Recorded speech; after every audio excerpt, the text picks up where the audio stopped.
Keamanan, pemerhati di bidang pertahanan, kami menuntut agar proses pembahasan revisi undang-undang TNI dihentikan karena tidak sesuai dengan proses legislasi. Ini diadakan tertutup, Bapak Ibu.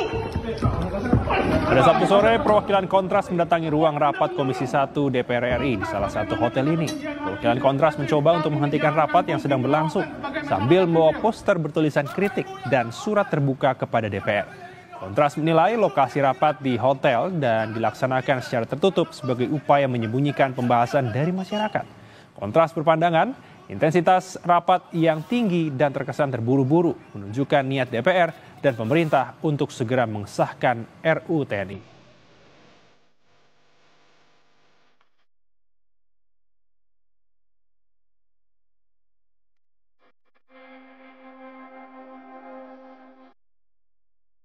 Kembali lagi dengan channel Transparansi Internasional Indonesia. Kali ini saya ditemani oleh Mas, saya panggil Mas aja biar enak ya. Mas Ihsan Yosari, peneliti dari Setara Institute. Apa Ya, kabar, terima Mas? kasih Bang Reza. Ya. Nah, kali ini kita akan bahas soal yang sedang ini ya, lagi panas di luar ya, soal revisi Undang-Undang TNI.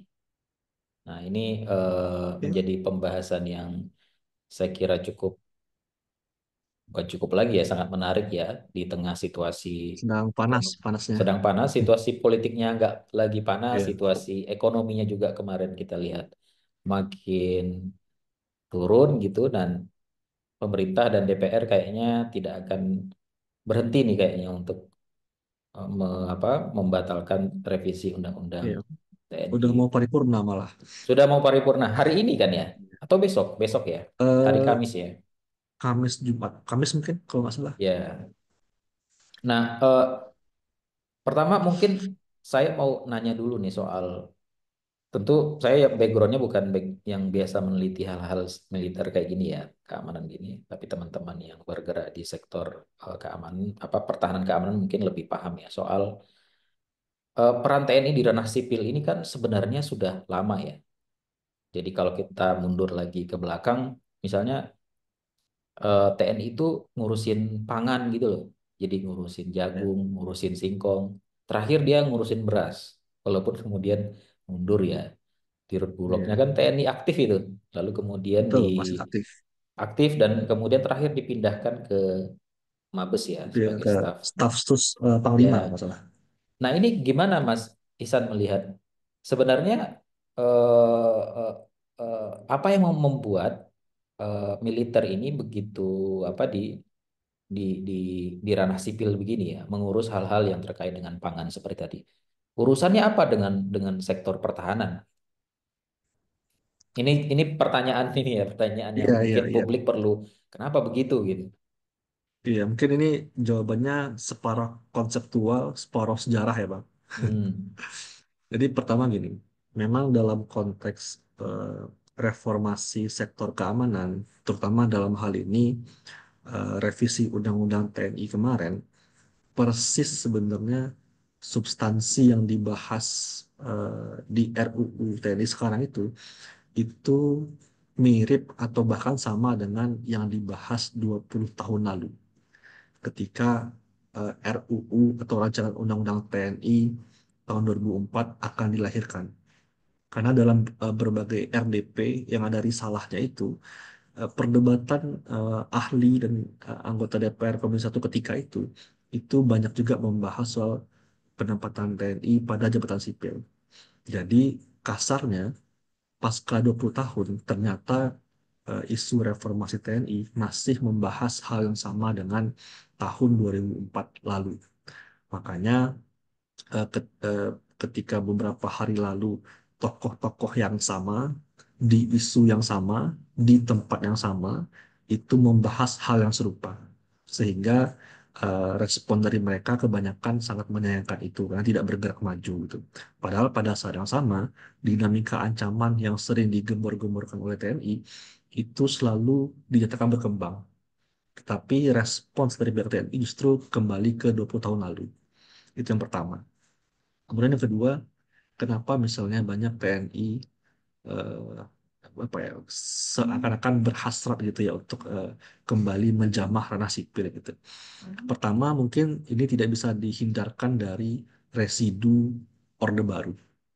Karena bagaimanapun dui fungsi itu, kalau di Orde Baru namanya dui fungsi, doktrinnya, kalau di Orde Lama namanya jalan tengah, yang intinya sama, meletakkan peran militer bukan hanya sebagai alat pertahanan negara, tapi juga sosial politik. Jadi ketika Orde Baru, bahkan Orde Lama, paradigma bahwa mereka itu terlibat bukan hanya pada sektor keamanan dan juga tapi juga sektor di luar pertahanan itu sudah ada, sehingga apa yang terjadi sekarang itu tidak lebih dari residu pada masa lalu. Nah, repotnya eh, otoritas sipil pada masa sekarang itu membuka ruang untuk semakin dilakukannya residu itu. Bahkan dalam berbagai revisi undang-undang, dalam berbagai kebijakan pemerintah, entah itu penempatan di BUMN dan segala macamnya, justru kan itu ruang-ruang yang dibuka oleh otoritas sipil. Artinya apa? Artinya residu Orde Baru dari fungsi militer di luar pertahanan negara itu masih disambut oleh otoritas sipil pada masa sekarang. Sehingga dua kepentingan itu bersatu. Hingga terjadilah berbagai hal yang tadi disebutkan, militer mengurus hal-hal di luar pertahanan seperti beras, pangan, sawah, bahkan MBG sekarang gitu, Bang. Nah, kalau mau kita ini tadi soal otoritas sipil yang menerima atau bahkan mengafirmasi itu ya. Kan kalau kita runut misalnya 20 tahun yang lalu kan sebenarnya di situ ada Presiden SBY yang ya mungkin dia bukan militer lagi ya, tapi kan dia udah Iya. sipil, sudah pensiun. Mhm. Lalu Jokowi ya 10 tahun, SBY 10 tahun, Jokowi 10 tahun. Nah, Mas Isan melihatnya gimana tuh? Dengan dua background yang tadi itu ada Jokowi yang sangat sipil gitu ya.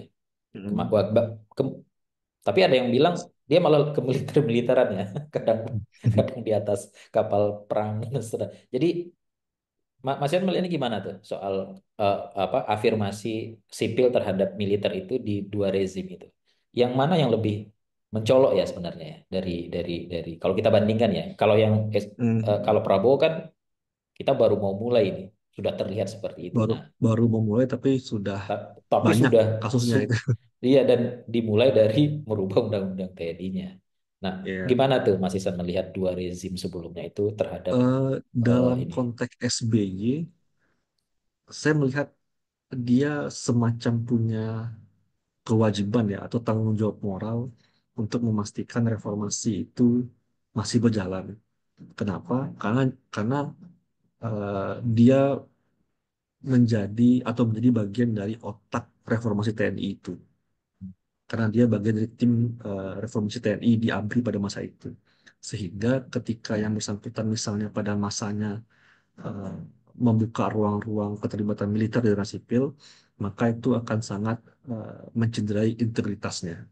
Sehingga pada era SBY relatif tidak semasif era Presiden Jokowi.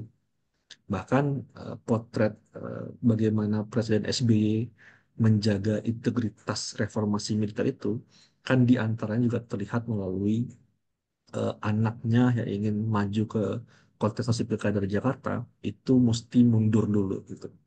Jadi paling tidak dalam konteks reformasi TNI era SBY meskipun masih ada beberapa sorotan ya misalnya soal komando teritorial masih ada gitu ya. Tapi paling tidak perluasan peran militer dengan sipil itu cukup bisa diredam. Nah, berbanding terbalik pada era berikutnya, era Joko Widodo begitu, yang kita harapkan presiden sipil itu mampu memberikan demarkasi yang jelas antara sipil dan militer, ternyata malah kebalikannya. Karena ruang-ruang sipil banyak dibuka, mulai mulai tahun misalnya penempatan sebagai komisaris BUMN, sebagai di Kemenparekraf dan seterusnya, yang selalu ketika dikritik dilemparkan kepada kementerian terkait untuk meresponnya. Jadi secara garis besar pada era Jokowi visi reformasi TNI itu hampir tidak ada. Nah, jadi Itu berarti secara kalau simplitas ya Pak. ya, secara kalau dibandingkan berarti malah orang sipil seperti Presiden Jokowi yang justru mengafirmasi itu ya, Iya, karena memperluas peran barangkali kita kan mil. eh, kita mendapatkan presiden pada era SBY terutama Hmm. presiden yang menjadi bagian dari reformasi TNI. Hmm. Kita nggak tahu kalau misalnya yang presiden dari militer itu bukan menjadi bagian dari yang reformisnya ya begitu ya. Bagian yang direformasi maksudnya. Kalau sekarang Ya, tentu misalnya agak terbalik perwira, ya kalau kita ya bandingkan dengan SBY. Nah, Presiden Prabowo ini adalah bagian dari yang direformasi, kira-kira gitu ya. bukan perwira reformis lah kira-kira. Ya, oke. Nah, nah ini kita kembali ke soal apa revisi Undang-Undang TNI ya. Nah, ini kan Ya, kalau kita lihat pertama dari sisi postur anggaran ya. Ini kan 2025. Saya lihat di prolegnas itu ternyata nggak ada ya revisi Undang-Undang TNI itu ya.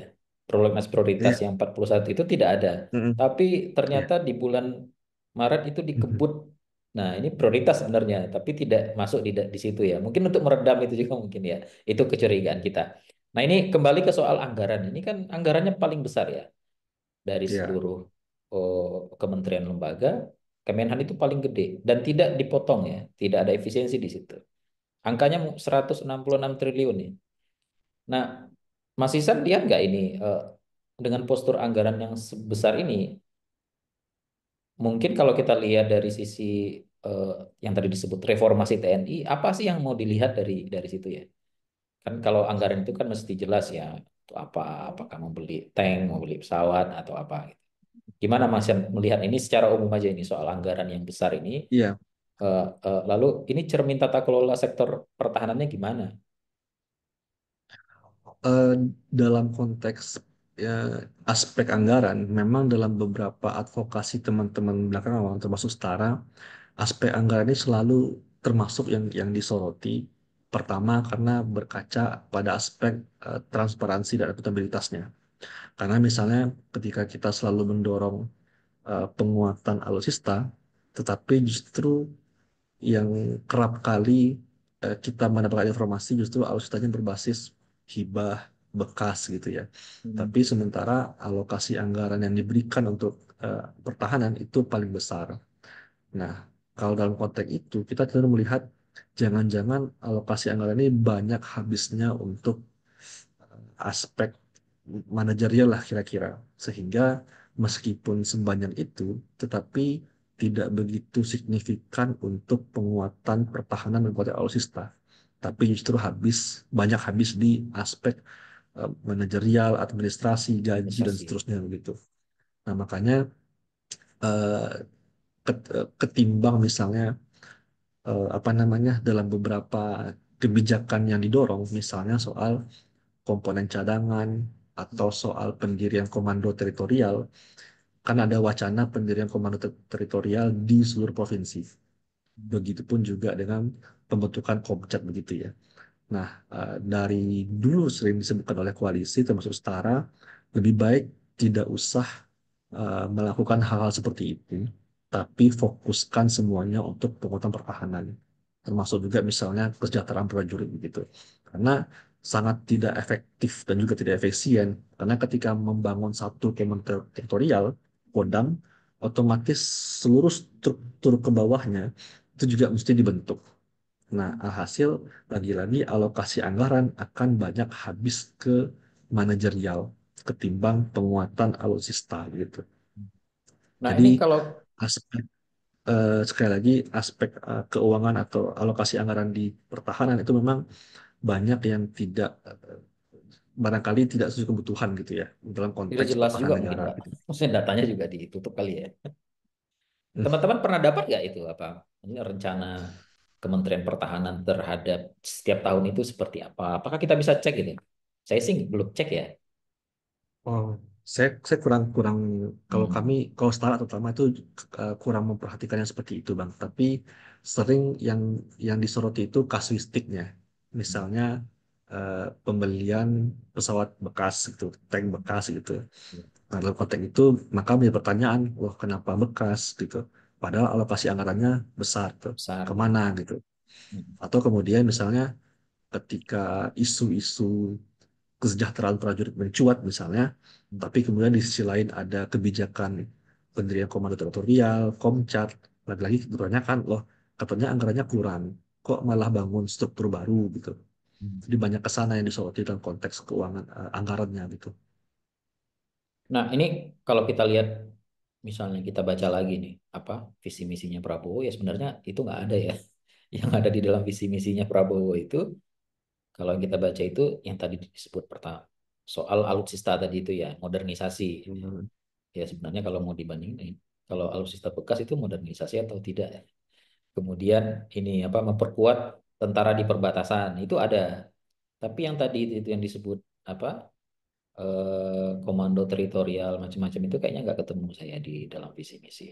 Itu Nah ini bahkan hmm, sudah diwacanakan sejak dia Menhan, buat yang hmm, pembentukan kota terbaru itu di semua provinsi. oke. Nah kemudian ini soal revisinya sendiri ya. Nah kalau kita baca di Ya, media, walaupun ya kita baru dapat nih 2 hari ini RUU-nya, hmm, kan ada 3 hal ya kalau nggak salah saya itu. ya, Pertama soal perluasan ya apa? pasal pasal Hmm, 7, pasal 47, pasal 53. hmm. Jadi perluasan untuk memasuki jabatan sipil bertambah gitu kira-kira. Aku nggak tahu ada yang Ya, berkurang apa enggak, tapi intinya itu bertambah. Kemudian usia pensiun anggota ya. TNI dan terakhir itu ini surprise juga nih TNI mau ditarik di bawah Kemenhan. Nah ini pertama soal, Kemenhan tuh presiden. nah aku baca di media barusan itu di Kemenhan, tapi nanti bisa dibahas. Nah ini pertama Ya, soal perluasan ini apa Mas Isan, perluasan militer untuk masuk di jabatan. Artinya ada penambahan. Nah, nah ini kembali lagi ke pertanyaan awal tadi. Ini tuh hmm. urgensinya dengan sistem pertahanan kita apa ya kalau mau didefinisikan? Misalnya tadi kayaknya dia mau masuk di kelautan perikanan ya. Jadi nanti dirjennya mungkin salah satunya adalah jenderal atau apa ya yang bisa seperti misalnya kalau polisi kan udah banyak ya. Jadi polisi menjabat Nah, jadi dirjen di itu rekodnya tuh kementerian-kementerian. di situ. Nah, kalau ini masuk misalnya di kementerian, nah dia bisa jadi dirjen tuh di beberapa kementerian yang sesuai dengan isu kayak narkotik juga ya. Itu gimana Mas Isan? Ini soal itu dulu, penambahan atau perluasan untuk memasuki jabatan sipil. Iya, sebelum saya ke sana saya ada yang konseptual dulu, Bang. Hmm. Ini nggak terlepas dari yang namanya prinsip politik tentara.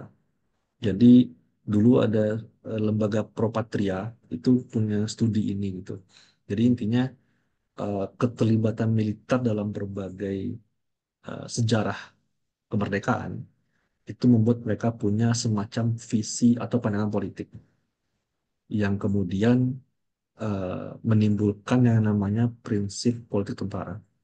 Pertama, prinsip hak lahir, prinsip kompetensi, dan prinsip nasionalis gitu. Jadi intinya ketiga prinsip ini itulah yang menjadi dasar paradigma mereka untuk terlibat pada ranah sipil.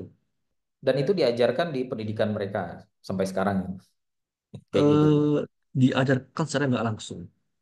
Oke. Misalnya ketika mengatakan, oh kita butuh militer untuk mempercepat pembangunan gitu. Itu kan berarti militer masa lebih kompeten dibanding yang lain. Atau misalnya eh, karena militer punya peran besar dalam pendirian bangsa, perjuangan kemarin, maka mereka punya semacam hak untuk terlibat dalam pembangunan itu. Banyaklah pokoknya yang menjadi dasarnya. Doktrin-doktrin Itu itu juga ya. kemudian bersambut dengan yang namanya inferioritas sipil. Hmm.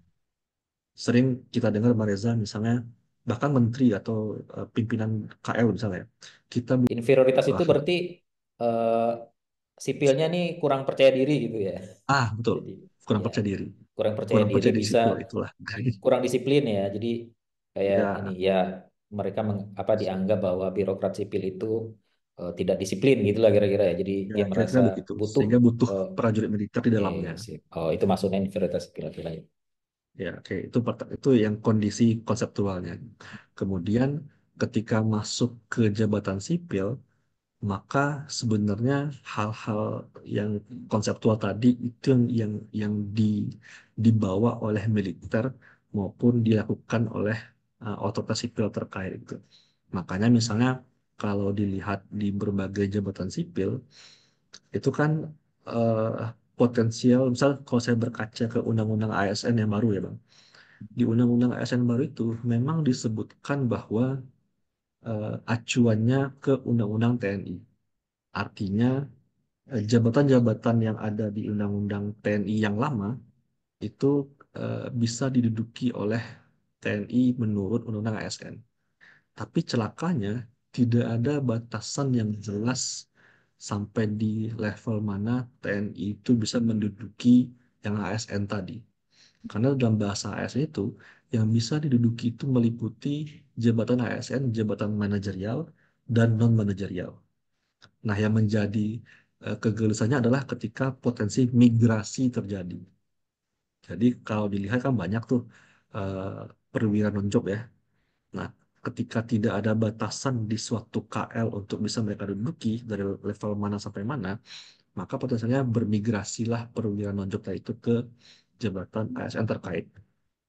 Nah, itu yang pertama. Jadi, kalau dulu Soeharto itu sebagai hadiah untuk loyalisnya atau Hmm. untuk memang memarkirkan orang-orang yang Ya. tidak diinginkan oleh kekuasaan. Jadi ada Nah, hal seperti itu. Tapi sebenarnya yang menarik itu yang juga nggak kalah fundamental itu di pasal 7-nya Bang, soal hmm. operasi militer selain perang. Nah, sebentar sebelum ke sana. Yang soal Hmm. ini berarti kan banyak apa istilahnya pati ya. Banyak jenderal kita nganggur Panggung lah kira-kira. Pati. Hmm. Iya, patinya banyak yang nganggur gitu, tidak punya jabatan Ya, struktural ya. Jadi ya seperti kepala Bulog yang barusan ya, dimutasi ke ke Mabes ya, dia dijadikan ya. staff. Nah, itu kan bukan struktural. Dan itu banyak.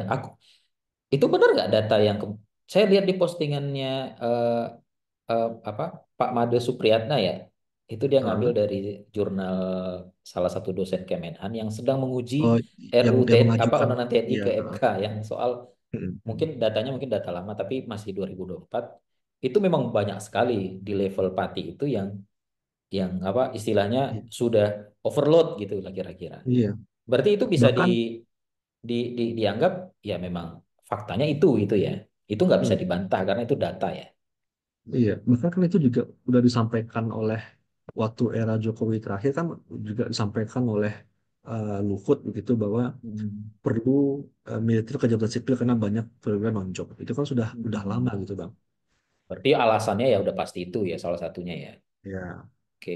Nah, tapi di di militer ini, Mas Isan pernah dengar nggak bahwa di militer itu pernah ada nggak?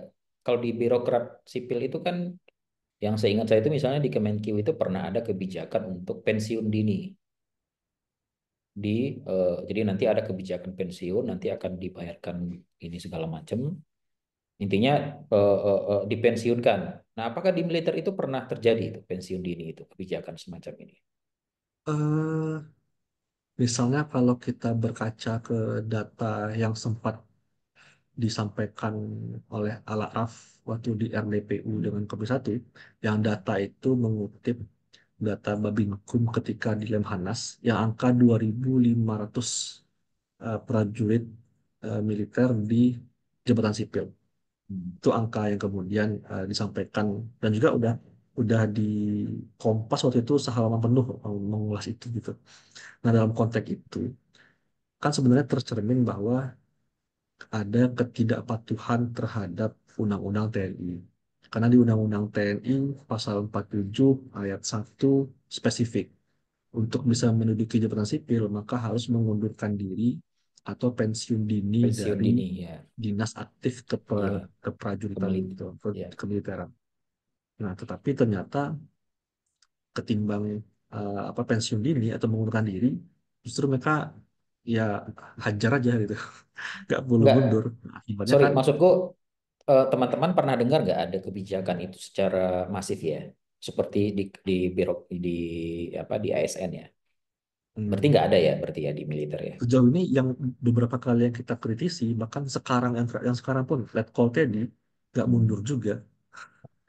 Jadi Nah, dalam beberapa pengalaman mengkritisi eh, prajurit yang menduduki jabatan sipil, banyak yang kritik itu tidak berlaku lagi bukan karena dia pensiun dini, tapi memang sudah pensiun akhirnya gitu. Misalnya dia menduduki jabatan itu sudah di penghujung karirnya gitu ya. Ya, Ya udah di kan tinggal sebentar kan. Akhirnya didesain ya untuk gugur sendiri ya, kritikannya oke. karena dia udah pensiun. Oke. Nah, terus yang tadi masih saya sebut soal apa?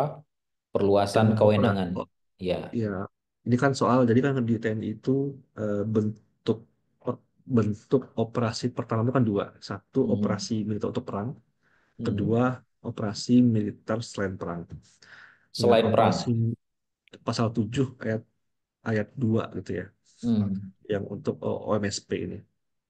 Nah, di undang-undang yang lama itu kan ada 14 bentuk operasi militer dan perang yang secara garis besar itu merupakan tugas perbantuan. Nah, pada revisi ini ada dua hal yang perlu diperhatikan. Satu, penambahan bentuk OMSP, termasuk yang perbatasan tadi yang Bang Reza singgung sama ancaman cyber. Tapi yang paling fatal adalah sebelumnya untuk bisa melakukan OMSP itu perlu keputusan dan kebijakan politik negara, yang artinya ada peran DPR di sana. Nah, Pertimbangan pada atau apa ini? Persetujuan atau apa bahasanya? bahasa itu dapat OMSP itu dapat dilakukan berdasarkan keputusan dan kebijakan politik negara. Oh, Yang dalam definisinya itu pemerintah bersama dengan DPR. DPR. Oke. Nah, tapi dalam revisi yang baru ini ketentuan itu dihapus. Hmm. Jadi dasar menggerakkan OMSP itu cukup peraturan pemerintah atau peraturan presiden. Jadi sudah tidak ada lagi yang spesifik untuk peran DPR di situ. Nah, jadi kan secara secara langsung artinya potensi check and balance-nya akan sangat minim di situ. Karena hanya sekehendak presiden lah gitu. Kenapa? Karena kalau berkaca pada draft revisi sebelum ini, sorry, draft RUU sebelum ini, itu kan ada frasa apa namanya penempat, misalnya ini dalam konteks jabatan sipil ya, penempatan itu berdasarkan kementerian yang membutuhkan kemudian dilegitimasi oleh peraturan presiden gitu ya. Nah, itu juga ingin ditempatkan di OMSP. Intinya tidak perlu peran siapapun kecuali presiden gitu. Jadi otoritas penuh ada di presiden untuk menggerakkan militer. Nah, itu yang pertama. Yang kedua dan yang ketiga yang nggak kalah fatal adalah sebenarnya revisi Undang-Undang TNI ini itu tidak menjawab kebutuhan reformasi TNI. Nah, dalam konteks OMSP tadi, yang dibutuhkan itu sebenarnya bahkan ini sudah dari tahun 2005 ke atas diadvokasi adanya RUU Perbantuan Militer. Jadi semua Beda bentuk sama Komcat keterlibatan itu ya?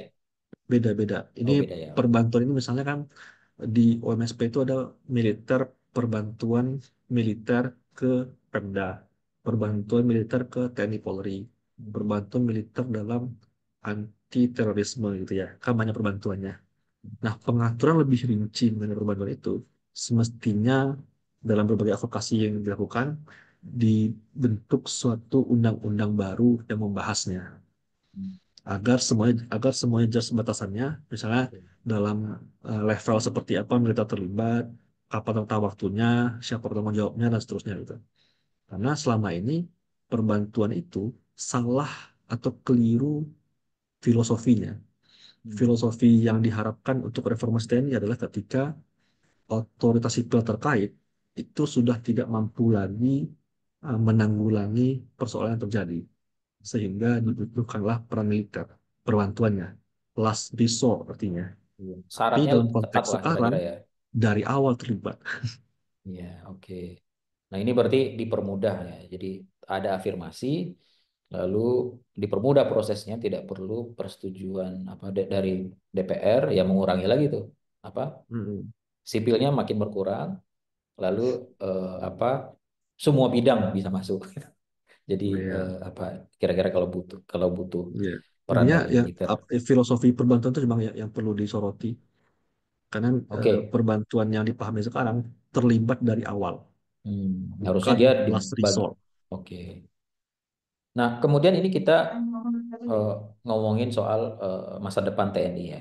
Jadi kalau kita Hmm, mau bilang, ini kan apa demokrasi ya, walaupun demokrasi kita sedang mundur ya, di dalam banyak survei kan demokrasi kita mengalami semacam kemunduran ya dalam setidaknya 10 tahun belakangan. Nah, militer di negara demokratis. Nah, ini ke depan ini seperti apa kalau kita mau membandingkan ini dengan di negara-negara yang mungkin juga setidaknya secara sistem politiknya sama, tapi peran militernya dikurangi, bukan justru ditambah, gitu.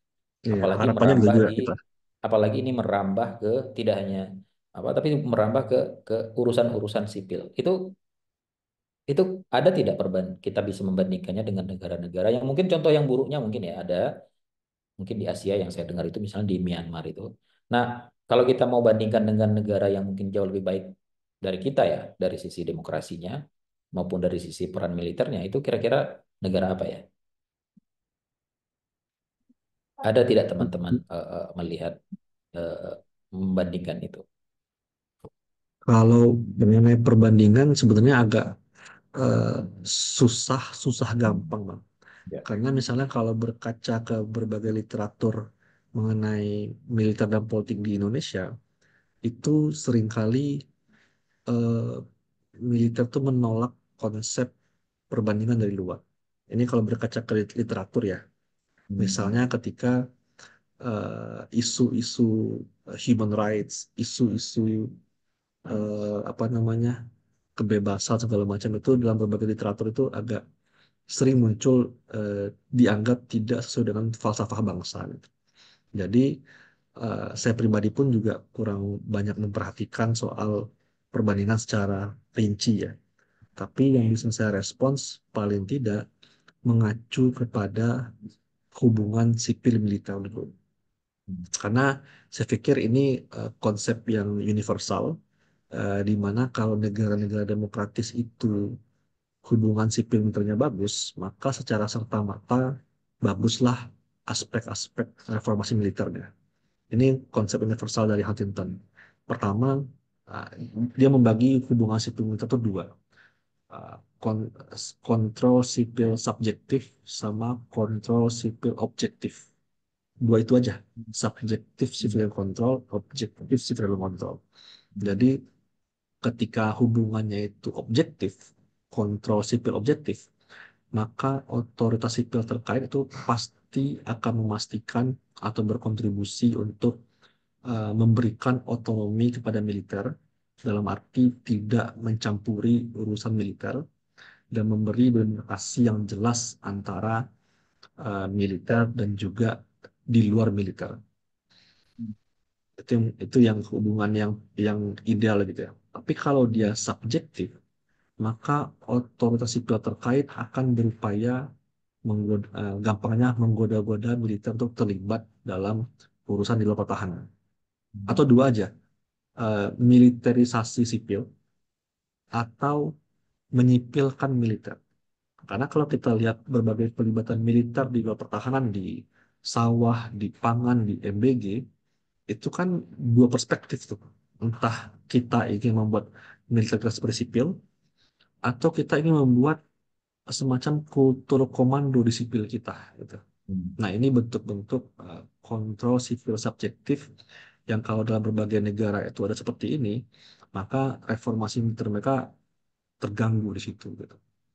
Ini konsep universal yang bahkan di sidang MK ketika kami mengajukan GR Undang-Undang PSDN juga digunakan untuk menganalisis bagaimana idealnya reformasi militer atau hubungan sipil militer yang ideal gitu, Bang. Nah, ya berarti kan kalau kita lihat kebijakan sekarang berarti kita agak agak pesimis ini. Jadi Iya, demokrasi kita sepakat. sedang mundur, lalu tiba-tiba istilahnya militerismenya kembali gitu. Jadi Iya. Oh, saya kemunduran. tambahan itu, Bang. Hmm. Ini kenapa RUU TNI itu kemarin banyak ditolak ya? Hmm. Karena Undang-Undang TNI ini jantung reformasi TNI gitu. Hmm. Nah, celakanya adalah sebenarnya kalaupun RUU TNI ini nggak disahkan, beberapa jabatan sipil yang diduduki oleh militer itu justru dibuka ruangnya oleh regulasi selain Undang-Undang TNI. TNI. Seperti Undang-Undang ASN ya. Iya, jadi apa undang-undang TNI itu seperti terkepung oleh regulasi lain di luarnya, di belakangnya gitu. Nah, implikasinya apa? Ini sebenarnya ada beberapa undang-undangnya termasuk Perpres ya, maksudnya yang di hierarkinya di bawah undang-undang gitu ya. Nah, implikasinya ini cukup serius karena kalau misalnya kita merujuk ke Undang-Undang TNI, eh, pelibatan TNI itu hanya mungkin terjadi satu di 10 KL di pasal 47 ayat 2 itu, dan yang kedua atas permintaan pimpinan KL itu. Itu idealnya di Undang TNI. Tapi karena adanya beberapa regulasi lain di luar regulasi Undang-Undang TNI yang membuka ruang, maka bentuk pelibatannya bertambah menjadi satu penugasan atau penunjukan oleh presiden atau panglima, kamu di KL itu ya, padahal belum tentu KL-nya membutuhkan. Betul. Atau yang kedua, masing-masing KL itu dia bikin peraturan sendiri untuk membuka ruang pada militer. Dan yang Minta ketiga, militer masuk ke institusinya gitu ya. MOU. Iya, Iya. yang ketiga MOU. Hmm. Jadi pelibatan militer itu bisa dengan MOU di KL terkait. Nah, padahal di Undang-Undang TNI nggak ada tuh bang, begitu. Jadi mereka bikin MOU terus untuk kerjasama apa gitu ya dengan Iya, misalnya yang kementerian, pangan, pertanian hmm, itu kan MOU. dengan BGN itu ya untuk membuat dapur-dapur itu ya salah satunya ya. Iya. Dapur-dapur apa dapur-dapur umum gitu untuk mendukung MBG-nya Presiden Prabowo. Nah, ini terakhir nih soal tadi Mas Isan sebenarnya udah menyinggung soal konstitusionalitas soal tafsir tugas-tugas militer ini dalam konstitusi ya. Ini kemarin ada permohonan untuk memperluas jabatan apa militer oleh salah satu apa dosen di Unhan ya. Nah, Membatalkan. Nah, maksudnya itu supaya prajurit punya HL juga, punya hak berbisnis. Itu baca, Iya, iya. jadi tentara nanti boleh bisa berbisnis. Kalau dilarang di dalam undang-undang TNI itu justru membatasi hak-hak prajurit untuk mendapatkan hak khusus. Nah, ini kalau ini disahkan ya, setidaknya dari yang kita bahas tadi perubahan-perubahan itu eh, ada kemungkinan nggak teman-teman melakukan eh, eh, eh, apa uji materi ke MK untuk menguji apakah tafsir konstitusional atas pembaruan itu sudah sesuai dengan Undang-Undang Dasar atau tidak? Eh, Pertama, sebenarnya kan ini masalah yang sederhana ya bang. Hmm. Gampangnya kalau Anda ingin terlibat di jabatan sipil, kalau Anda ingin terlibat di bisnis, kalau Anda ingin terlibat di politik praktis, gampangnya silakan mundur dari dinas aktif keprajuritan. Hmm. Copotkan pangkat Anda, copotkan senjata Anda, ya udah, Anda jadi sipil seperti seperti yang lainnya. Nah, karena sangat destruktif terhadap demokrasi ketika senjata dibawa masuk ke demokrasi, pangkat dibawa masuk ke demokrasi, kultur komando dibawa ke demokrasi. Itu sangat destruktif. Nah, maka dalam konteks itu, eh, saya yakin aja kalau misalnya eh, apa namanya GR ini misalnya ternyata diterima atau apapun lah bahasanya, akan ada respon juga dari teman-teman civil society nantinya, Nah, maksud saya termasuk ICW. ketika ya maksudnya ketika RUU TNI yang mau disahkan ini kemudian disahkan, ada kemungkinan nggak itu jadi semacam apa eh, apa peluang untuk melakukan apa uji materi ke MK yang terkait misalnya salah satunya tadi soal hilangnya fungsi DPR tuh soal operasi apa Hmm. persetujuan itu kan itu sudah tidak ada tuh di dalam RU yang baru ini ya kalau itu memang ada ya nah artinya kan itu agak isunya jadi agak jauh berbeda dari Ya, sekedar perluasan masuk ke ranah jabatan sipil nah itu teman-teman sudah ada kemungkinan nggak itu akan diuji ya ke MK jika nanti disahkan gitu. eh, barangkali mungkin bisa ada ya Bang, karena Hmm. sekarang ini masih sangat eh, panas pembahasannya. Jadi ada juga sebenarnya harapan bahwa tidak perlu diuji karena hal-hal yang dituntut itu sudah diakomodir gitu ya. Karena jadi idealnya tidak perlu diuji karena sekarang masih pembahasan yang panas. Semoga DPR mengakomodir berbagai tuntutan dari civil society. Tapi kalaupun misalnya nanti ternyata tidak sesuai dengan ekspektasi, maka ya kita bikin atau ulang lagi strategi lainnya lah untuk advokasi reformasi keamanan muda. Oke, mungkin sampai di situ dulu, Mas Isan. Ini terima kasih atas waktunya. Nah, nanti kita ketemu lagi mungkin setelah RUU-nya jadi, kita lihat eh, apakah yang disahkan itu sudah sesuai dengan tuntutan publik ya, termasuk hal-hal yang terkait yang kita bahas tadi atau tidak ya. Sekali lagi terima kasih Mas Isan.